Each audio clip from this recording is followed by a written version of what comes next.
ಪಡಿಸಲಿಕ್ಕೆ ಗಂಡಿನವರು ಪ್ರಯತ್ನಿಸ್ತಾರೆ. ಈ ಪ್ರಾಸೆಸ್ ನಲ್ಲಿ ಇಬ್ಬರದ್ದು ತೇಜೋವಧೆ ಆಗ್ತದೆ. ನಿಮ್ಗೆ ಗೊತ್ತಿದೆ, ನಾನು ನೋಡಿದ್ದೇನೆ ಇದನ್ನು ಕೋರ್ಟುಗಳಲ್ಲಿ ಯಾವೆಲ್ಲ ತರದ ಆರೋಪಗಳನ್ನು ಹೆಣ್ಣಿನ ಮೇಲೆ ಹೊರಿಸಲಾಗ್ತದೆ ಅಂತ ವಿಚ್ಛೇದನಕ್ಕಾಗಿ ಕಟಕಟೆಯಿಂದ ಹೆಣ್ಣು ಓಡಿ ಹೋದದ್ದು ನೋಡಿದ್ದೇನೆ ನಾನು. ಆ ತರದ ನೀಚ ಆರೋಪಗಳನ್ನು ಡೈವರ್ಸ್ ಅನ್ನು ಸಮರ್ಥಿಸಲಿಕ್ಕಾಗಿ, ಡೈವರ್ಸ್ ನ ಡಿಗ್ರಿ ಪಡೀಲಿಕ್ಕಾಗಿ. ಅದೇ ರೀತಿ ಪುರುಷರ ಮೇಲೆ ಮಹಿಳೆಯರು, ಅವನಿಗೆ ಲೈಂಗಿಕ ರೋಗ ಇದೆ, ಅವನಿಗೆ ವಿಕೃತ ಕಾಮದ ಅಭ್ಯಾಸ ಇದೆ, ಅವನು ಷಂಡ, ಇಂತಹ ಆರೋಪಗಳು. ಅದೇ ರೀತಿ ಹೆಣ್ಣಿನ ಮೇಲೆ ಅವಳಿಗೆ ನೆರೆಯವರ ಜೊತೆ ಸಂಬಂಧ ಇದೆ, ಅವರಿಗೆ ಅನೈತಿಕತೆ ಆರೋಪಗಳು.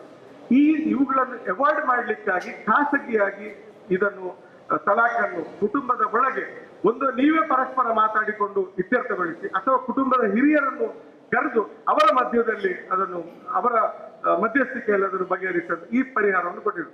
ಅದರ ನಂತರ ಪರಿಹಾರ ಆಗದಿದ್ರೆ ಮನಸ್ಸು ಮಾಡಿದ್ರೆ ಮತ್ತೆ ನ್ಯಾಯಾಲಯಕ್ಕೆ ಹೋಗ್ಬೋದು. ನಮ್ಮ ದೇಶದಲ್ಲಿ ಹಲವಾರು ಜಾತಿ ಉಪಜಾತಿ ಪಂಗಡಗಳಿರುವಾಗ uniform civil code and personal law ಅನ್ನು ಹೇರುವುದು ಸಾಧ್ಯವಿದೆ. ಪ್ರತಿ ಸಮಾಜದಲ್ಲಿ ಬೇರೆ ಬೇರೆ ಸಿವಿಲ್ ಕೋಡ್ ಇರುವಾಗ ಮುಸ್ಲಿಂ ಸಮಾಜಕ್ಕೆ ಮಾತ್ರ ಅದನ್ನು ಅನ್ವಯಿಸಲು ಸಾಧ್ಯವೇ? ಇದು ಬಹುಶಃ ನಾನು ಆಗಾಗಲೇ ಭಾಷಣದಲ್ಲಿ ಹೇಳಿದ ವಿಷಯವೇ ಇದು. ಯೂನಿಫಾರ್ಮ್ ಸಿವಿಲ್ ಕೋಡ್ ನ ಬಗ್ಗೆ ಮಸೀದಿ ಕಡೆಯಿಂದ, ಮುಸ್ಲಿಂ ಒಕ್ಕೂಟದಿಂದ, ಮುಸ್ಲಿಂ ಲೋಕಲ್ ಸಂಸ್ಥೆಯಿಂದ ಪ್ರಪೋಸ್ ನನ್ನ ಸಮಾಜದಲ್ಲಿ ಚರ್ಚೆ ಆಗಬೇಕಾದ ಅವಶ್ಯ ಇದೆ. ಈ ಎಲ್ಲವನ್ನು ಸರ್ಕಾರವೇ ಮಾಡಬೇಕೆಂದು ಆಶಿಸುವುದು ಸರಿಯಲ್ಲವೆಂದು ನನ್ನ ಅಭಿಪ್ರಾಯ. ಸರ್ಕಾರ ಆಮೇಲೆ ಪರಿಶೀಲನೆ ಮಾಡತಕ್ಕದ್ದು ಮತ್ತು ಸೂಕ್ತ ಕ್ರಮ ಮುಂದಾಗಬೇಕು. ಇದು ಸಾಮಾಜಿಕ ಸುಧಾರಣೆ ಅನ್ನೋದು ಸಮಾಜದ ಒಳಗಿನಿಂದ ಬಂದ್ರೆ ಒಳ್ಳೆಯದು, ಮತ್ತು ಸರ್ಕಾರ ಇದರಲ್ಲಿ ಸಹಕರಿಸಬೇಕು. ಅದನ್ನು ಥ್ರೆಟನ್ ಮಾಡುವಂತಹ ಕೆಲಸವನ್ನು ಮತ್ತು ಯಾರ ಸುಧಾರಣೆ ಆಗಬೇಕು ಅವರಲ್ಲಿ ಅಭದ್ರತೆಯ ಮಾನಸಿಕತೆಯನ್ನು ಹುಟ್ಟಿಸುವಂತ ಕೆಲಸವನ್ನು ಸರ್ಕಾರ ಮಾಡಬಾರ್ದು. ಸರ್ಕಾರ ಅಷ್ಟು ಮಾಡಿದ್ರೆ ದೊಡ್ಡ ಉಪಕಾರ. ಇವತ್ತು ಏನಾಗಿದೆ ಅಂತ ಹೇಳಿದ್ರೆ, ತಲಾಖ್ ವಿಷಯ ಯಾರಾದ್ರೂ ಮಾತಾಡಿದ್ರೆ ಅವನು ಮೋದಿಯ ಪ್ರತಿನಿಧಿಯೋ ಅಂತ ಸಂಶಯಿಸಲಾಗ್ತದೆ. ಅದರ ಅಗತ್ಯ ಇಲ್ಲ. ಇದು ಒಳಗಿನಿಂದಲೇ ಆರಂಭವಾಗಬೇಕು. ಅದರಲ್ಲಿ ಮೋದಿಗೆ ಯಾವ ಪಾತ್ರ ಕೂಡ ಇಲ್ಲ, ಮೋದಿಗೆ ಅಥವಾ ಬಿಜೆಪಿಗೆ. ಸಮಾಜದ ಒಳಗಿನ ಪ್ರಶ್ನೆ, ಒಳಗಿನವರ ಬಗೆಹರಿಸಬೇಕಿದೆ.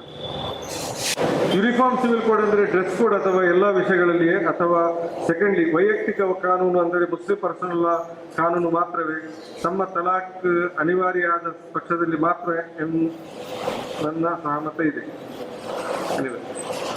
ನೋಡಿ, ಯೂನಿಫಾರ್ಮಿಟಿ ಅನ್ನೋದು ಭಾರತದಲ್ಲಿ ಭಾರತೀಯ ಸಮಾಜವನ್ನು ಅರ್ಥ ಮಾಡಿಕೊಂಡ ಭಾರತೀಯ ಸಮಾಜ ಹಿತೈಷಿಗಳು ಯಾರು ಅಬ್ಸಲ್ಯೂಟ್ ಯೂನಿಫಾರ್ಮಿಟಿಯ ಬಗ್ಗೆ ಮಾತನಾಡುವುದಿಲ್ಲ.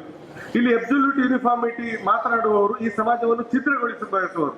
ಉದಾಹರಣೆಗೆ, ಒಂದು ದೇಶ ಒಂದು ಕಾನೂನು, ಸ್ವಲ್ಪ ಮುಂದುವರಿಸಿ, ಒಂದು ದೇಶ ಒಂದು ಭಾಷೆ, ಒಂದು ದೇಶ ಒಂದು ಕಾನೂನು ಅಂತ ಅಂದ್ರೆ ಒಂದು ದೇಶ ಒಂದೇ ಧರ್ಮ, ಒಂದು ದೇಶ ಒಂದೇ ಭಾಷೆ, ಒಂದು ದೇಶ ಒಂದೇ ಸಂಸ್ಕೃತಿ, ಒಂದು ದೇಶ ಒಂದೇ ದೇವರು.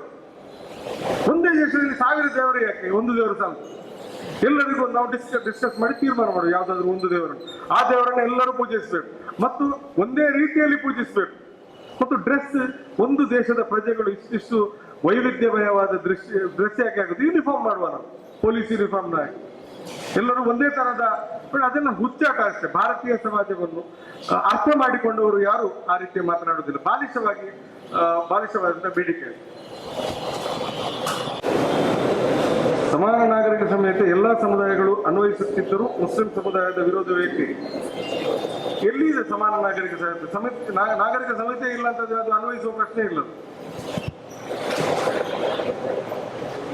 ಮತ್ತು ನಾನು ಹೇಳಿದೆ ಅಲ್ಲ, ಎಲ್ಲರಿಗೆ ಅನ್ವಯವಾಗುವಂತ ಒಂದು ಸಮಾನ ನಾಗರಿಕ ಕೋಡನ್ನು ತರಲಿಕ್ಕೆ ಸಾಧ್ಯ ಇದ್ರೆ ಖಂಡಿತ ತನ್ನಿ, ಅದರ ಒಂದು ಕರಡು ತನ್ನಿ, ಅದನ್ನು ಚರ್ಚಿಸೋಣ. ಅದರ ಬಗ್ಗೆ ಮುಸ್ಲಿಂ ಪರ್ಸನಲ್ ಆದವರಾಗಿ ನಾವು ಅದನ್ನು ಪರ್ಸನಲ್ ಕನ್ಸಿಡರ್ ಮಾಡ್ಲಿಕ್ಕೆ ರೆಡಿ ಇಲ್ಲ ಅಂತ ನಾನು ಹಾಗೆ ಹೇಳುದು. ನಾವು ಕನ್ಸಿಡರ್ ಮಾಡೋಣ ಅದನ್ನು. ಒಂದು ವೇಳೆ ತಿದ್ದುಪಡಿಗಳೊಂದಿಗೆ ಅದನ್ನು ಸ್ವೀಕರಿಸಲಿಕ್ಕೆ ಸಾಧ್ಯತೆ ಖಂಡಿತ ಸ್ವೀಕರಿಸೋಣ, ನೋ ಪ್ರಾಬ್ಲಮ್. ಹಿಂದೂ ಅನ್ಡಿವೈಡೆಡ್ ಫ್ಯಾಮಿಲಿಗೆ ಸಪರೇಟ್ ಆದಂತಹ ಟ್ಯಾಕ್ಸ್ ವಿನಾಯಿತಿ ಇದೆ ಭಾರತದಲ್ಲಿ.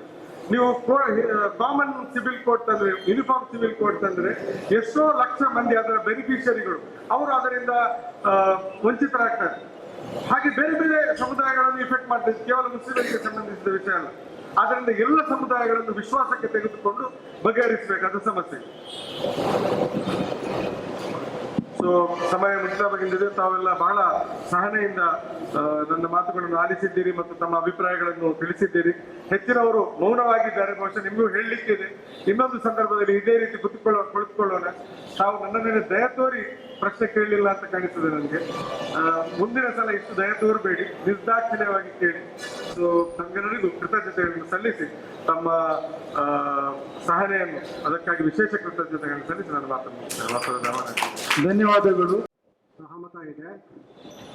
ನಾನು ಅವ್ರಿಗಿಂತ ಒಂದು ಹೆಜ್ಜೆ ಮುಂದೆ ಹೋಗಿ ಈ ಯೂನಿಫಾರ್ಮ್ ಸಿವಿಲ್ ಕೋಡ್ ಮತ್ತು ಟ್ರಿಪಲ್ ತಲಾಕ್ನ ಬಗ್ಗೆ ಚರ್ಚೆ ಏನಿದೆ, ಇದು ನಮ್ಮ ಭಾರತದ ಸದ್ಯದ ಸನ್ನಿವೇಶದಲ್ಲಿ ಒಂದು ಸರಿಯಲ್ಲಾದ, ಒಂದು ಅತ್ಯಂತ ಅಸಂಗತವಾದ, ಅನವಶ್ಯಕವಾದ, ಅಧಿಕ ಪ್ರಸಂಗಿತನದ ಚರ್ಚೆ ಮಾತ್ರ ಅಲ್ಲ, ಇದು ಡೆಲಿಬರೇಟ್ ಆಗಿ ಒಂದು ಇಡೀ ಸಮುದಾಯವನ್ನು ಅಪರಾಧಿ ಸ್ಥಾನದಲ್ಲಿ ನಿಲ್ಲಿಸಲು ಕಳೆದ ಅನೇಕ ವರ್ಷಗಳಿಂದ ನಡೆದುಕೊಂಡು ಬಂದಿರುವ ರಾಜಕೀಯ ತಂತ್ರದ ಭಾಗ ಅಂತ ನಾನು ಭಾವಿಸ್ತೇನೆ. ಇದಕ್ಕೆ ಹಿನ್ನೆಲೆಯಾಗಿ ನಾನು ಒಂದು ಪ್ರಸಂಗವನ್ನು ಉದಾಹರಣೆ ಕೊಡ್ತೇನೆ. ಒಂದೆರಡು ವರ್ಷಗಳ ಹಿಂದೆ ಮಹಾರಾಷ್ಟ್ರದ ಮೂಢನಂಬಿಕೆ ನಿಷೇಧ ಕಾನೂನಿನ ಮಾದರಿಯಲ್ಲಿ ಯಾವ ಕಾನೂನಿಗೋಸ್ಕರ ನರೇಂದ್ರ ದಬೋಲ್ಕರ್ ಅವರು ಜೀವಮಾನ ಇಡೀ ಹೋರಾಡಿ ತನ್ನ ಜೀವವನ್ನು ತೆತ್ತರೋ, ಆ ಕಾನೂನಿಗೋಸ್ಕರ ಕರ್ನಾಟಕದಲ್ಲಿ ರಾಜ್ಯ ಸರ್ಕಾರ ಒಂದು ಕರಡನ್ನು ಸಿದ್ಧಪಡಿಸಿ ಅದನ್ನು ಚರ್ಚೆಗೆ ಬಿಟ್ಟಾಗ, ಯಾರು ಇವತ್ತು ಮುಸ್ಲಿಂ ಸಮುದಾಯದಲ್ಲಿ ಸುಧಾರಣೆಗಳನ್ನು ತರಬೇಕು ಅಂತ ಒತ್ತಾಯಿಸ್ತಾ ಇದ್ದಾರೋ ಅವರೇ ಮುಂದೆ ನಿಂತು ಹಿಂದೂ ಸಮಾಜಕ್ಕೆ ಈ ಕಾನೂನು ಅಗತ್ಯ ಇಲ್ಲ ಅಂತ ವಾದಿಸಿದ್ರು ಮತ್ತು ತಮ್ಮ ವಾದದಲ್ಲಿ ಇಲ್ಲಿನ ಮಾಧ್ಯಮಗಳ ಬೆಂಬಲ ಪಡ್ಕೊಂಡು ಗೆದ್ದರು ಕೂಡ. ಮಾಟ ಮಂತ್ರ ಮಾಡಿ ತಮ್ಮ ಸ್ವಂತ ಮಕ್ಕಳನ್ನ ಬಲಿ ಕೊಡೋದು, ಹೆಂಗಸರನ್ನ ಶೋಷಣೆ ಮಾಡೋದು, ಧರ್ಮದ ಹೆಸರಿನಲ್ಲಿ ದೇಹ ಹಿಂಸೆ ನಡೆಸೋದು ಎಲ್ಲವೂ ಹಿಂದೂ ಧರ್ಮದಲ್ಲಿ ನಡೆಯುತ್ತದೆ. ಆದರೆ ವ್ಯಾಪಕ ಪ್ರಮಾಣದಲ್ಲಿ ನಡೆಯೋದಿಲ್ಲ.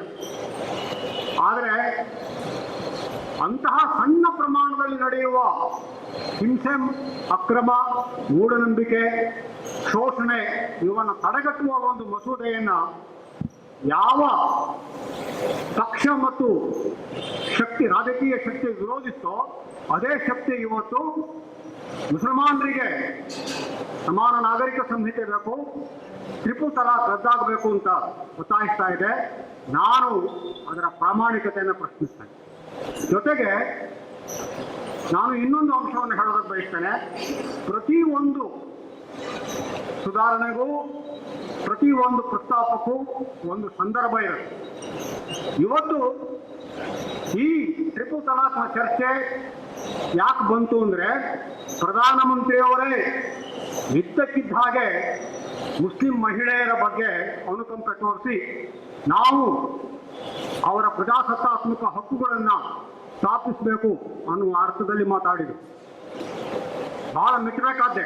ಪ್ರಧಾನಮಂತ್ರಿಯವರಿಗೆ ಮುಸ್ಲಿಂ ಮಹಿಳೆಯರ ಬಗ್ಗೆ ಮಾತ್ರ ಅಲ್ಲ, ಮುಸ್ಲಿಂ ಗಂಡಸರ ಬಗ್ಗೂ, ದಲಿತರ ಬಗ್ಗೂ, ದೇಶದ ಸಮಸ್ತ ಪ್ರಜೆಗಳಿಗೂ ಕಾಳಜಿ ಇರಲೇಬೇಕು.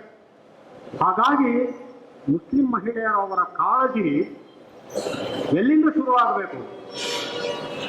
ಮುಸ್ಲಿಂ ಮಹಿಳೆಯರು ಅನ್ನೋದು ಒಂದು ಅಬ್ಸ್ಟ್ರಾಕ್ಟ್, ಒಂದು ಅಮೂರ್ತ. ಸುಮಾರು 16-17 ಕೋಟಿ ಜನ ಮುಸ್ಲಿಮರು ಇದ್ದರೆ 8-8.5 ಕೋಟಿಯಷ್ಟು ಮುಸ್ಲಿಂ ಹೆಂಗಸರಿದ್ದಾರೆ. ಭಾರತದ 100 ಭಾಷೆಗಳನ್ನು ಮಾತನಾಡುವ ಹೆಂಗಸರಿದ್ದಾರೆ. ಈ ರೀತಿ ಅಮೂರ್ತಗಳಲ್ಲಿ ಯೋಚನೆ ಮಾಡುವ ಬದಲು ಪ್ರತಿಯೊಬ್ಬ ಮುಸ್ಲಿಂ ಹೆಣ್ಣು ಒಬ್ಬ ಮುಸ್ಲಿಂ ಹೆತ್ತವರ ಮಗಳು ಅಥವಾ ಸೋದರಿ ಅಥವಾ ತಾಯಿ ಅಥವಾ ಸಂಬಂಧಿಕ ಅಂತ ಯೋಚನೆ ಮಾಡಿದರೆ ನಮ್ಮ ಕಾಳಜಿ ಎಲ್ಲಿಂದ ಶುರುವಾಗಬೇಕು? ಪ್ರಧಾನಮಂತ್ರಿಯವರು ಮೊದಲು ಗುಜರಾತ್ 2002ರ ಸಂತ್ರಸ್ತ ಮಹಿಳೆಯರ ಬಗ್ಗೆ ತಮ್ಮ ಕಾಳಜಿಯನ್ನು ತೋರಿಸಿ, ಜಕಿಯಾ ಜಾಫ್ರಿ, ಎಹಸಾನ್ ಜಾಫ್ರಿ ಅವರ ವಿಧವೆಯ ನೋವಿಗೆ ಸಾಂತ್ವನ ಹೇಳಿ, ಕಾಶ್ಮೀರದಲ್ಲಿ ಒಂದು ವಿಚಿತ್ರವಾದ ಸಂಘಟನೆ ಇದೆ, ಜಗತ್ತಿನಲ್ಲಿ ಎಲ್ಲಿಯೂ ಅಂತಹ ಸಂಘಟನೆ ಇರಲಿಕ್ಕಿಲ್ಲ, association of parents of disappeared persons, APDP ಅಂತ, ನಾಪತ್ತೆಯಾದವರ ಹೆತ್ತವರ ಸಂಘ ಅಂತ, ಅದರ ಅಧ್ಯಕ್ಷಿಣಿ ಪರ್ವಿನಾ ಹಾಂಗೇರ್ ಅಂತ, ಸ್ವತಃ ಆಕೆಯ ಮಗ ನಾಪತ್ತೆಯಾಗಿದ್ದಾರೆ. ಕಾಶ್ಮೀರದಲ್ಲಿ ಕಳೆದ 20 ವರ್ಷಗಳಲ್ಲಿ ಸುಮಾರು 10,000 ಜನ ಯುವಕರು ನಾಪತ್ತೆಯಾಗಿದ್ದಾರೆ. ಇವರ ಸೋದರಿಯರು, ಇವರ ತಾಯಂದಿರು ಅವರನ್ನ ತಮ್ಮ ಮಕ್ಕಳು, ತಮ್ಮ ಗಂಡಂದಿರು ಬದುಕಿದಾರೋ ಇಲ್ಲವೋ, ಬದುಕಿದ್ರೆ ಎಲ್ಲಿದ್ದಾರೆ, ತೀರ್ಕೊಂಡಿದ್ರೆ ಅವರು ಎಲ್ಲಿ ತೀರ್ಕೊಂಡಿದ್ದಾರೆ, ಅವರ ಸಮಾಧಿ ಎಲ್ಲಿದೆ ಅಂತ ಗೊತ್ತಿಲ್ಲದೆ ಪರಿತಪಿಸ್ತಾ ಇದ್ದಾರೆ. ಅವರಿಗೆ ಸಾಂತ್ವನ ಹೇಳಿ. ಕಳೆದ 1-2-3 ತಿಂಗಳಲ್ಲಿ ಕಾಶ್ಮೀರದಲ್ಲಿ ಸಾವಿರಾರು ಜನ ಯುವಕರು ತಮ್ಮ ಕಣ್ಣುಗಳನ್ನು ಕಳ್ಕೊಂಡಿದ್ದಾರೆ, ಅಂಗಾಂಗಗಳನ್ನ ಕಳ್ಕೊಂಡಿದ್ದಾರೆ. ಅವರ ತಾಯಂದಿರಿಗೆ ಸಾಂತ್ವನ ಹೇಳಿ. ಎಲ್ಲದಕ್ಕಿಂತ ಮೊದಲು ಇದುವರೆಗೂ ಪ್ರಧಾನಮಂತ್ರಿಯವರು ದಾದ್ರಿಯ ಅಕ್ಲಾಕ್ ಅವರ ವಿಧವೆಗೆ ಸಾಂತ್ವನ ಹೇಳಿಲ್ಲ. ಪ್ರಧಾನಮಂತ್ರಿಯವರ ಮುಸ್ಲಿಂ ಮಹಿಳೆಯರ ಕಾಳಜಿ ಇಲ್ಲಿಂದ ಶುರುವಾಗಲಿ ಅಂತ ಹೇಳಿ ನನ್ನ ಮಾತನ್ನು ಮುಗಿಸ್ತೇನೆ.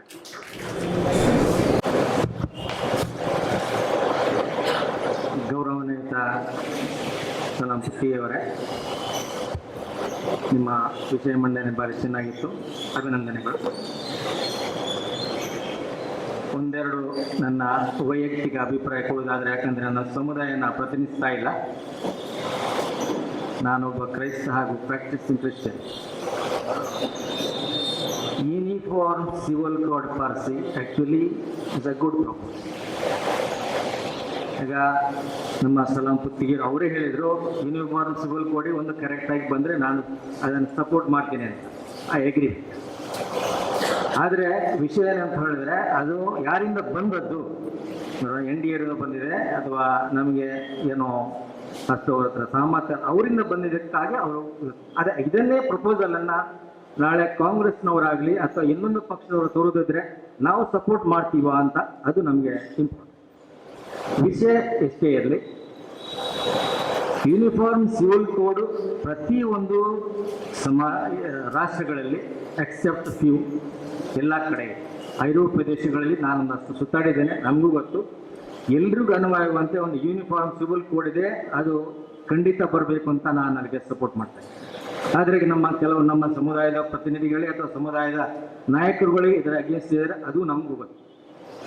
ಆದರೆ ಅದು ಇಂಡಿಯಾದಲ್ಲಿ, ಯಾಕಂದರೆ ಇಷ್ಟೊಂದು ಭಾಷೆ, ಇಷ್ಟೊಂದು ಸಂಸ್ಕೃತಿ, ಇಷ್ಟೊಂದು ನಮ್ಮ ಮತ ಜಾತಿ ಎಲ್ಲ ಇದ್ದು ನಾವೊಂದು ಯೂನಿಫಾರ್ಮ್ ಸಿವಿಲ್ ಕೋಡ್ ತಗೊಂಡು ಬರಲಿಕ್ಕೆ ಭಾರಿ ಕಷ್ಟ ಇದೆ. ಅದು ಖಂಡಿತ ಒಪ್ಪಂತ ಮಾತು.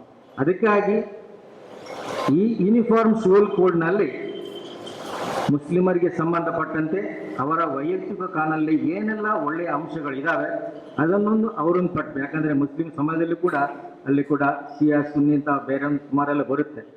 ದಾವೂದಿಸ್ ಬೋರಸ್ ಇದ್ದಾರೆ, ಅಹಮದೀಸ್ ಇದ್ದಾರೆ, ಇಸ್ಮಾಯಿಲಿಗಳಿದ್ದಾರೆ. ಇವರಿಗೆಲ್ಲ ಕೂಡ ಅದನ್ನು ಇವರೆಲ್ಲ ರೆಪ್ರೆಸೆಂಟ್ ಮಾಡುವಂಥ ಒಂದು ಸಂಸ್ಥೆ ಅಥವಾ ಒಂದು ಸಂಘ ಅಥವಾ ಏನಾದರೂ Muslim person is not representing everybody. Muslim person representing only I think Sunni ಸಂಘಟನೆ ಮಾತ್ರ ಇದು ಮಾಡ್ತಾ ಇದೆ. ಸೊ ಅದಕ್ಕಾಗಿ ನಾವು ಎಲ್ಲ ಸಮಾಜದಲ್ಲಿ ಏನೆಲ್ಲ ಅಂಶಗಳು ಇದ್ದಾವೆ ಅದನ್ನು ಒಂದು ಪಟ್ಟಿ ಮಾಡಿ ಅದನ್ನೊಂದನ್ನು ಕ್ರೋಢೀಕರಿಸಿ ನೋಡುವಂಥದ್ದು. ಹಾಗೆಯೇ ಕ್ರೈಸ್ತ ಸಮಾಜ ಪಟ್ಟಂತೆ ದರ್ ಇಸ್ ಸಪರೇಟ್ ಲಾ. ಇವರಿಗೂ ಕೂಡ ಸಿಖ್ರಿಗೂ ಕೂಡ ಒಂದು ಸಪರೇಟ್ ಲಾ ಇದೆ, ಪಾರ್ಸಿಗಳಿಗೂ ಒಂದು ಸಪರೇಟ್ ಪರ್ಸನಲ್ ಲಾ ಇದೆ. ಇದನ್ನೆಲ್ಲ ಕ್ರೋಢೀಕರಿಸಿ ಅವರವರ ಸಮುದಾಯದ ಲೀಡರ್ಸನ್ನ ವಿಶ್ವಾಸಕ್ಕೆ ತಗೊಂಡು ಒಂದು ಕ್ರೋಢೀಕರಿಸಿ ಖಂಡಿತ ಮಾಡಿದರೆ ಅಥವಾ ಎಲ್ಲರನ್ನು ವಿಶ್ವಾಸ ತಗೊಂಡ್ರೆ ಮಾಡಿದರೆ ಖಂಡಿತ ಇದೊಂದು ಒಳ್ಳೆ ಹೆಜ್ಜೆ ಅಂತ ನಾನು ಅಂದ್ಕೊಂಡಿದ್ದೀನಿ. ಸೊ ಜೈ ಹಿಂದ್. ಸಾಮಾನ್ಯ ಅಬ್ದುಲ್ ಸಲಾಂ ಅವರೇ ಹಾಗೂ ಇಲ್ಲಿ ಇರ್ತಕ್ಕಂಥ ನನ್ನ ಎಲ್ಲ ಸ್ನೇಹಿತರೆ, ನಾನು ಯಾವ ಧರ್ಮದ ಬಗ್ಗೆಯೂ ಎಷ್ಟು ಕೂಡ ನಾನು ಓದಿರೋಲ್ಲ. ಆದರೆ ಬಸವಣ್ಣವರು ಒಂದು ಮಾತು ಹೇಳಿದ್ದಾರೆ, ಕಲಬೇಡ ಕೊಲಬೇಡ, ಹುಸಿಯ ನುಡಿಯಲು ಬೇಡ, ತನ್ನ ಬಣ್ಣಿಸಬೇಡ, ಇದಿರು ಕಲಿಯಲು ಬೇಡ, ಇದೇ ಅಂತರಂಗ ಶುದ್ಧಿ, ಇದೇ ಬಹಿರಂಗ ಶುದ್ಧಿ ಅಂತೇಳಿ ನಾನು ತಿಳ್ಕೊಂಡಿದ್ದೇನೆ. ಎಲ್ಲ ಧರ್ಮಗಳ ಒಂದು ಸಾರವನ್ನು ಅವರು ಹೇಳಿದ್ದಾರೆ ಅಂತೇಳಿ. ಯಾವ ಧರ್ಮ ಕೂಡ ಇದಕ್ಕೆ ವ್ಯತಿರಿಕ್ತವಾಗಿ ಹೇಳಲಿಕ್ಕೆ ಸಾಧ್ಯ ಇಲ್ಲ ಅಂತ ನನ್ನ ಒಂದು ಪ್ರಾಮಾಣಿಕ ನನ್ನ ಅನಿಸಿಕೆ. ಅದು ಏನೇ ಇರಲಿ, ಈಗ ವಿವಾಹಿತ ಪತ್ನಿಗೆ ಮೆಹರ್ ಅದು ಬಹಳ ಕಾಸ್ಟ್ಲಿ ಆಗಿತ್ತು ಅಂತ ಸಲಾಂ ಅವರು ಹೇಳಿದರು. ಈ ಒಂದು ಕಾಲದಲ್ಲಿ ಬಹಳ ಹಿಂದೆ ನಮ್ಮ ಹಿಂದೂ ಧರ್ಮದಲ್ಲಿ ಕೂಡ ಅದು ಆ ಪದ್ಧತಿ ಇತ್ತು. ಆಗ ಆಗಿನ ಒಂದು ದುಡ್ಡಿನ ಬೆಲೆಯಲ್ಲಿ ಅದು ಆವಾಗಲೂ ಬಹಳ ಕಾಸ್ಟ್ಲಿ ಅಂತೆ ನಮ್ಮ ತಂದೆ ಹೇಳ್ತಿದ್ರು. ಅದಕ್ಕೆ ತುಳುವಿನಲ್ಲಿ ಕೆರವು ಕಟ್ಟೋದು ಅಂತ ಹೇಳ್ತಾರೆ. ಇವತ್ತು ಕೂಡ ಅದೊಂದು ಸಿಂಬಾಲಿಕ್ ಆಗಿ ಉಂಟು. ಆವತ್ತು 50 ರೂಪಾಯಿ ಕೊಟ್ಟಿದ್ದೆ ಒಂದು ಅಕ್ಕಿ ಮುಡಿಗೆ 1 ರೂಪಾಯಿ, 1 ರೂಪಾಯಿ ಇದ್ದ ಕಾಲದಲ್ಲಿ 50 ರೂಪಾಯಿ ಅಂತ ಹೇಳಿದರೆ ಅದು ಇವತ್ತಿಗೆ ಎಷ್ಟು ದೊಡ್ಡ ದೊಡ್ಡ ಮೊತ್ತ ಆಯಿತು ಅಂತ ಹೇಳಿ ಆಲೋಚನೆ ಮಾಡೋಣ ನಾವು. ಆದರೆ ಆ 50 ರೂಪಾಯಿಯೇ ಇವತ್ತಿಗೂ ಉಂಟು. 50 ರೂಪಾಯಿ ಕೂಡ ಸಿಂಬಲ್ ಯಾಕಂದ್ರೆ ಕಟ್ಟಬೇಕು ಅನ್ನುವ ಒಂದು ನಿಯಮ ಉಂಟು ನಮ್ಮಲ್ಲಿ. ಹಾಗಿರುವಾಗ ಈಗ ಡಿವೋರ್ಸ್ನ ಬಗ್ಗೆ ಒಂದು ಮಾತು. ಬಹಳಷ್ಟು ಈಗ ನಾವೆಲ್ಲ ಬಹಳ ಓದಿದ್ದೇವೆ. ನಾನು ಚಿಕ್ಕವರಿದ್ದಾಗ ನನ್ನ ಮನೆ ಸುತ್ತಮುತ್ತ ಒಂದು 10 ಮುಸ್ಲಿಂ ಕುಟುಂಬಗಳಿತ್ತು. ನಾನು ಎಲ್ಲಿಯೂ ಕೇಳಿಲ್ಲ ಈ ತಲಾಖ್ ಅಂತ ಹೇಳುವಂಥದ್ದು, ಎಲ್ಲಿಯೂ ನಾನು ಕೇಳಿದ್ದಿಲ್ಲ. ಯಾಕಂತಂದರೆ ಅವರು ಸಹಜ ಮಾನವರಾಗಿದ್ದರು. ಅವರಿಗೆ ಗಂಡನಿಗೆ ಹೆಂಡತಿಯ ಕಷ್ಟ, ಹೆಂಡತಿಯ ಗಂಡನ ಕಷ್ಟ, ಕುಟುಂಬವನ್ನು ಮರ್ಯಾದೆಯಲ್ಲಿ ಒಂದು ನಡೆಸಿಕೊಂಡು ಹೋಗುವ ಒಂದು ಜವಾಬ್ದಾರಿ ಎಲ್ಲರಿಗೂ ಮುದುಕರಿಂದ ಸಣ್ಣ ಮಕ್ಕಳಿಂದ ಮುದುಕರವರೆಗೂ ಇತ್ತು. ಆದ್ದರಿಂದ ಈ ಬಗ್ಗೆ ಬೇಡದ ಚರ್ಚೆ ಮಾಡುವುದು ಇದೆಲ್ಲ ಅವರಿಗೆ ಕಾಲಾವಕಾಶ ಇರಲಿಲ್ಲ ಅಂತ ನನ್ನ ಒಂದು ಅನಿಸಿಕೆ. ಯಾಕಂತಂದರೆ ಕಷ್ಟದ ಕಾಲ, ಎಲ್ಲರೂ ದುಡಿಬೇಕು. ಆಗ ಬೇಡದ ವಿಚಾರಗಳನ್ನು ಮಾಡಿಕೊಳ್ಳಿಕ್ಕೆ ಟೈಮ್ ಇಲ್ಲ ಅಲ್ಲಿ. ಹಾಗೆ ಈಗ ಒಂದು ಡೈವೋರ್ಸ್ ಅಂದರೆ ಇವತ್ತು ನಾವು ಎಲ್ಲ ವಿದ್ಯಾವಂತರಾಗಿದ್ದೇವೆ. ವಿದ್ಯಾವಂತರಾದ ಟೈಮಲ್ಲಿ ಈ ಡೈವೋರ್ಸ್ಗಳ ಸಂಖ್ಯೆ ಭಾಳ ಜಾಸ್ತಿ. ಕೋರ್ಟ್ನಲ್ಲಿ ನೋಡಿದರೆ ಅದು ಕೂಡ ಈಗ ಹಿಂದೂ ಮ್ಯಾರೇಜ್ ಆ್ಯಕ್ಟ್ನಲ್ಲಿ ನಾವು 1 ವರ್ಷ ಕಾಯಬೇಕು. ನಾವು 1 ವರ್ಷ ಒಂದು ಸರ್ತಿ ಆಂಧ್ರ ಹೈಕೋರ್ಟ್ ಹೇಳಿತು ಸರಿಕಾ ಕೇಸಲ್ಲಿ, ದಿ ರೆಸ್ಟಿಟ್ಯೂಷನ್ ಆಫ್ ಕಾನ್ಜುಗಲ್ ರೈಟ್ಸ್ ಅಂತ ಉಂಟು. ಹೆಂಡತಿ ಗಂಡನನ್ನು ಬಿಟ್ಟು ದೂರ ಅವರಷ್ಟಾಗಿದ್ದರೆ ಇಲ್ಲ ನೀನು ಬರಬೇಕು ಅಂತ ಹೇಳುವ ಒಂದು ಕಂಪಲ್ಸರಿ. ಅದು ಸಾಂವಿಧಾನಿಕ ಇದಲ್ಲ, ಅದು ಸರಿಯಲ್ಲ ಅದು ಅಂತ ಹೇಳಿ ಆಂಧ್ರ ಹೈಕೋರ್ಟ್ ಅದರ ಸ್ಪೆಕ್ಟವನ್ನು ಮಾಡಿ ಅದು ಪುನಃ ಓವರ್ರೂಲ್ ಆಯಿತು. ಹಾಗಿರುವಾಗ ಆ ಮಟ್ಟಿನಲ್ಲಿ ನೋಡಿದರೆ ಈಗ ಗಂಡ ಹೆಂಡತಿಗೆ ಯಾವತ್ತೂ ಒಂದು ಸರಿ ಹೋಗುವುದಿಲ್ಲ ಅನ್ನುವೊಂದು ಮನಸ್ಥಿತಿಗೆ ಅಂತ ಅದು ಯಾವ ಕಾನೂನಿನಿಂದಲೂ ಸರಿ ಮಾಡಲಿಕ್ಕೆ ಆಗ್ತದೆ ಅಂತೇಳಿ ನಾನು ಖಂಡಿತ ಭಾವಿಸುವುದಿಲ್ಲ. ಅದು ಡೈವರ್ಸ್ ಆಗಿ ಅವರವರಷ್ಟಕ್ಕೆ ಅವರು ಹೋಗುವುದು ಒಳ್ಳೆಯದು. ಮತ್ತು ಹೆಂಗಸರಿಗೆ ಅವರಿಗೆ ಆರ್ಥಿಕವಾಗಿ ಅವರನ್ನು ಸಾಕಲಿಕ್ಕೆ ಅವರಿಗೆ ಆರ್ಥಿಕವಾಗಿ ಒಂದು ಸಹಾಯ ಮಾಡುವಂಥ ವ್ಯವಸ್ಥೆ ಇದ್ದರೆ ಅದು ಬಹುಶಃ ಅವರು ಅನೇಕರಿಗೆ ನನ್ನ ಮುಸ್ಲಿಮೇತರ ಸಮಾಜ ತನ್ನ ಸಾಕ್ಷರ ವರದಿ, ಮುಸ್ಲಿಮರ ಬಗ್ಗೆ ಬರೆದಂತಹ ಸಾಕ್ಷರ ವರದಿಯನ್ನು ಓದಬೇಕು. ಇವತ್ತಿಗೂ ಕೂಡ ನಾನು ಕರಾವಳಿ ಭಾಗದ ಮಲ್ಪೆ, ಊಡೆ ಭಾಗ ಮುಂತಾದ ಕಡೆ ನೋಡ್ತಾ ಇದ್ದೇನೆ. ಕುರಿ ಹಗ್ಗದ ಇಷ್ಟೊಂದು ಜಗತ್ತು ಜಾಗತೀಕರಣದ ಬಗ್ಗೆ ಮಾತಾಡಿದ್ರು ಕೂಡ ಕುರಿ ಹಗ್ಗ ತಯಾರು ಮಾಡಿ ಮಾರಾಟ ಮಾಡುವ ಜೀವಗಳಿದೆ. ತೆಂಗಿನ ಗರಟೆಗಳನ್ನು ಮನೆಗೆ ಮಾರಾಟ ಮಾಡಿ ಬದುಕುವಂಥ ಕುಟುಂಬಗಳಿದೆ. ನಾವು ಕೇವಲ 4-5 ಕಾರ್ಗಳಲ್ಲಿ ಬಂದ ಮುಸ್ಲಿಮರ ಬಗ್ಗೆ ಮಾತ್ರ ಯೋಚನೆ ಮಾಡ್ತಿದ್ದೇವೆ. ಮುಸ್ಲಿಮರ ಸಂಖ್ಯೆಗೆ ಅನುಗುಣವಾಗಿ ಈ ದೇಶದಲ್ಲಿ ಪ್ರಾತಿನಿಧ್ಯ ಸಿಕ್ಕಿದ್ರೆ ಎಲ್ಲದರಲ್ಲಿ, ಅದು ಉದ್ಯೋಗದಲ್ಲಿ ಇರ್ಬೋದು, ಯಾವುದೇ ಉದ್ಯೋಗ, ಬಹುಶಃ ಉನ್ನತ ಮಟ್ಟದ ಅಧಿಕಾರದಲ್ಲಿ ಮುಸ್ಲಿಮರನ್ನ ಸಂಪೂರ್ಣ ಕಡೆಗಣಿಸದನ್ನ ನಾನು ಕೂಡ ಕಂಡಿದ್ದೇನೆ.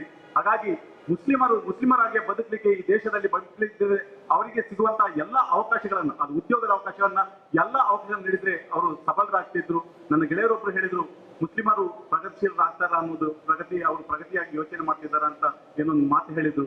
ಬಹುಶಃ ತುಸು ಯೋಚನೆ ಮಾಡಿ ಸೋನ್ಸೆ ಅವರೇ, ಈ ಹಿಂದೆ ಇದ್ದ ಹೆಣ್ಣು ಮಕ್ಕಳು ಈಗ ಎಷ್ಟು ಮಂದಿ ಶಾಲಾ ಕಾಲೇಜ್ಗೆ ಈ ಮುಸ್ಲಿಂ ಹುಡುಗಿಯರು ಬರ್ತಿದ್ದಾರೆ ಅಂತ ನೋಡಿ, ಮುಸ್ಲಿಮರಲ್ಲಿ ಪರಿವರ್ತನೆ ಆಗಿಲ್ವಾ ಅಂತ ನೋಡಿ, ಇಲ್ಲಿಯೂ ಕೂಡ ಪ್ರಾಮಾಣಿಕವಾಗಿ ವಿದ್ಯೆ ಕಲಿಯಲು ಬಂದಾಗ ಕೂಡ ಅವರ ಡ್ರೆಸ್ ಕೋಡ್ ಬಗ್ಗೆ ಮಾಡಿ ಭಯೋತ್ಪಾದನೆ ಮಾಡ್ತಾ ಇದ್ದು ಅವರನ್ನ ಮನೆಯೊಳಗೆ ತಳ್ಳುವಂತ ಕೆಲಸಗಳು ಕೂಡ ಯಾರಿಂದ ನಡೀತದಂತ ಯೋಚನೆ ಮಾಡಿ. ಹಾಗಾಗಿ ಮುಸ್ಲಿಂ ಸಮುದಾಯದ ಯಾವುದೇ ಹಕ್ಕಿನ ಬಗ್ಗೆ ಮಾತಾಡುವಾಗ ಅವರ ಧಾರ್ಮಿಕ ಮುಖ ಎಲ್ಲಾ ಧರ್ಮದಲ್ಲಿಯೂ ತನ್ನದೇ ಆದ ಒಂದು ಸಂಪ್ರದಾಯಗಳು ಇರ್ತದೆ ಅನ್ನೋದನ್ನ ಅವರು ಮರೆಯಬಾರದು ಅನ್ನೋದಂತ ಹೇಳಿ ನನಗೆ ಅವಕಾಶ ನೀಡಿದ್ದಕ್ಕೆ ಅಭಿನಂದನೆ ವಂದನೆಗಳು. 4ನೇ ಜಾರ್ಜ್ ಇಂಗ್ಲೆಂಡಿನ ರಾಜ ತನ್ನ ಪತ್ನಿಯರಿಗೆ ಹೇಳಿದ್ದಾರೆ, ನಾನು ನಿಮ್ಮನ್ನು ಹೆಚ್ಚು ಹೊತ್ತು ಇಟ್ಟುಕೊಳ್ಳುವುದಿಲ್ಲ. ಸೊ ನಾನು 2-3 ನಿಮಿಷಗಳಲ್ಲಿ ನಾನು ನನ್ನ ಮಾತನ್ನು ಮುಗಿಸಲಿಕ್ಕೆ ಪ್ರಯತ್ನಿಸ್ತೇನೆ. ಪ್ರಥಮವಾಗಿ ನಾವು ಯಾವುದೇ ವಿಷಯದಲ್ಲಿ ತೀರ್ಮಾನಗಳಿಗೆ ಬರುವಾಗ ಕೇವಲ ಪತ್ರಿಕೆಗಳನ್ನು ಅಥವಾ ಭಾಷಣಗಾರರನ್ನು ನಂಬಿ ತೀರ್ಮಾನಕ್ಕೆ ಬರಬಾರ್ದು. ಅದು ತುಂಬಾ ಬಾಲಿಶ ಆಗ್ತದೆ. ಯಾವುದೇ ವಿಷಯಕ್ಕೆ ಒಂದು ಹಿನ್ನೆಲೆ ಇರ್ತದೆ. ವಿಶೇಷವಾಗಿ ಧರ್ಮಕ್ಕೆ ಸಂಬಂಧಿಸಿದಂತಹ ವಿಷಯಗಳಲ್ಲಿ ಪ್ರಥಮವಾಗಿ ಅದರ ಫಸ್ಟ್ ಪಾರ್ಟಿ ಯಾರು ಅವರಿಂದಲೇ ಕೇಳಲಿಕ್ಕೆ ಪ್ರಯತ್ನಿಸಬೇಕು. ಅದರ ನಂತರ ಅದರ ವಿರೋಧಿಗಳ ಅಭಿಪ್ರಾಯ, ಈ ಎರಡನ್ನು ಕೇಳಿ ಅಧಿಕೃತ ಅಭಿಪ್ರಾಯಗಳ ಆಧಾರದಲ್ಲಿ ನಮ್ಮ ಅಭಿಪ್ರಾಯವನ್ನು ರೂಪಿಸಬೇಕು.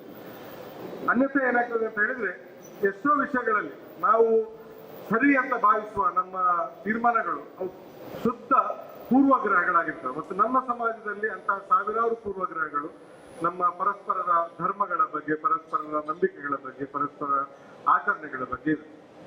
ಇನ್ನು ಯಾರೋ ಬಯಸಿದ ಹಾಗೆ ಅಥವಾ ಯಾರೋ ಯೋಜನೆ ರೂಪಿಸ್ತಾರೆ ಅದರ ಪ್ರಕಾರ ನಾವು ವಿಷಯಗಳನ್ನು ಚರ್ಚಿಸುವ ಬದಲು ಅಂತಹ ಎಜೆಂಡಾಗಳನ್ನು ರೆಸಿಸ್ಟ್ ಮಾಡಿ ನಮ್ಗೆಲ್ಲರಿಗೂ ಒಪ್ಪಿಗೆ ಆಗುವಂತಹ ಕೆಲವು ಎಜೆಂಡಾ ಇದೆ. ಉದಾಹರಣೆಗೆ ಶರಾಬಿನ ವಿರುದ್ಧ, ಶರಾಬು ಯಾರ ಶತ್ರು ಅಲ್ಲ, ಎಲ್ಲರ ಸಮಾನ ಶತ್ರು ಆಗಿರುವಂತಹ ಶರಾಬಿನ ಬಗ್ಗೆ ದೇವರ ವಿಷಯದಲ್ಲಿ ನಮ್ಗೆ ಒಮ್ಮತ ಇಲ್ಲದಿದ್ರು, ಆರಾಧನಾಲಯದ ವಿಷಯದಲ್ಲಿ ಒಮ್ಮತ ಇಲ್ಲದಿದ್ರು, ಈ ಮನೆ ಮುರುಕ ಆಗಿರುವಂತಹ ಶರಾಬು ಎಲ್ಲ ಮಹಿಳೆಯರಿಗೂ ಪೀಡನೆ, ಯಾವುದೇ ತಲಾಖಿನಿಂದ ಆಗಿರುವ ಪೀಡನೆಗಿಂತ 1000 ಪಟ್ಟು ಹೆಚ್ಚು ಪೀಡನೆ ಶರಾಬಿನಿಂದ ಮಹಿಳೆಯರಿಗೆ ಆಗ್ತಾ ಇದೆ. ಪ್ರೀತಿಸುವ ಗಂಡ ಬಂದು ಹೊಡಿತಾನೆ ಕುಡಿತದ ಆಮೇಲೆ, ಪ್ರೀತಿಸುವ ಗಂಡ ಬಂದು ಹಿಂಸಿಸ್ತಾನೆ ಮತ್ತು ತಂದೆಗೆ ಮಗಳು ಯಾರು ಪತ್ನಿ ಯಾರು ಅಂತ ಗೊತ್ತಿರುವುದಿಲ್ಲ ಶರಾಬಿನ ಮೇಲೆ. ಅಂತಹ ಅನಿಷ್ಟವನ್ನು ಮೌನವಾಗಿ ಸಹಿಸಿ ಎಲ್ಲೋ ರಿಮೋಟ್ ಆಗಿರುವಂತಹ ಸಮಸ್ಯೆಗಳನ್ನು ಯಾರೋ ಬಯಸ್ತಾರೆ ಅಂತ ಚರ್ಚಿಸುವ ಬದಲು ಇಂತಹ ಜ್ವಲಂತ ಸಮಸ್ಯೆಗಳನ್ನು ಗುರುತಿಸಿ ಜೊತೆಯಾಗಿ ಆ ಸಮಸ್ಯೆಗಳ ವಿರುದ್ಧ ಹೋರಾಡಬೇಕಾದ ಅಗತ್ಯ ಇದೆ. ನನ್ನ ಮಾತನ್ನು ಇಲ್ಲಿ ಮುಗಿಸ್ತೇನೆ.